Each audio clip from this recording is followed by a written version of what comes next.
Welcome to the deep dive.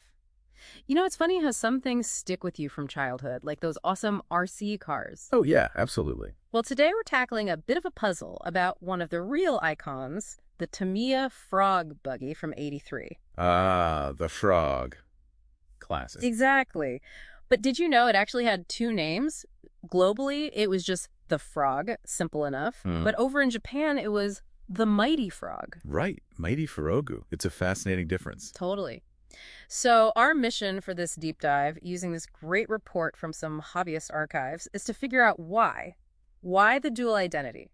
What does it tell us? It suggests Tamiya was already thinking very carefully about different markets, even back then. It wasn't just a translation thing. Okay, so let's start with the international name, the frog.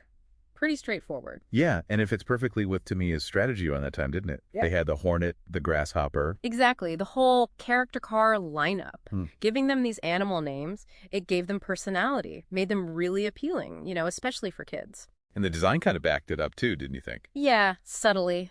That sort of squat shape, the Yeah. wide rear end, the bulbous nose section. And the rear suspension arms. You could almost see a frog shape in there if you squinted. Right. And the frog, it's just easy. Easy to say, easy to recognize anywhere in the world, no language barrier. Simple and effective. International marketing really hammered home the performance, the off-road stuff. Oh, yeah. The box art usually had the frog huge in English, often against that clean white background. With all those cool real sponsor logos on the early ones. Casey Daylighters, Pennzoil. Budweiser, NGK, classic 80s. And the manuals were often English-German for Europe and elsewhere. It just became the name globally. A true icon. But then Japan gets the Mighty Frog. What's the deal with the Mighty? Well, that word mighty, or matey, apparently carried some weight in 80s Japan. How so? It wasn't just strong. It was linked to, power, heroism. Think of shows like Mighty Jack, that kind of vibe. Ah, okay, so it elevates it. It's not just an animal, it's a powerful frog. It hints at performance, capability. Precisely. Gives it a bit more oomph for the home market. And there's that interesting side note about the Frog Express. Oh yeah, the little pink and white Mazda truck. Yeah, the K360. Apparently, it was nicknamed Frog because of its looks, and some think maybe its colors influenced the RC Frog's pink and white scheme. A little local nod, perhaps. It's possible. But maybe even more significant, especially for kids, was the manga connection, right? Yeah, absolutely crucial.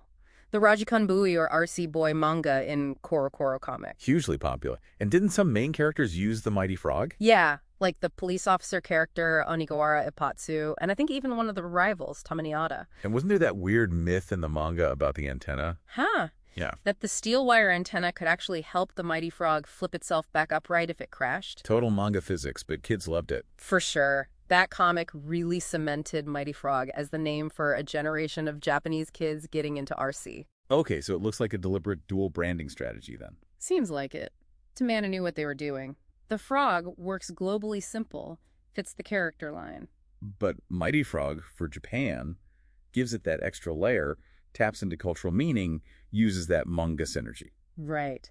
And thinking about production, the report mentions part sprues were often embossed RCC the Frog. Suggesting the frog was maybe the base name for manufacturing simplicity.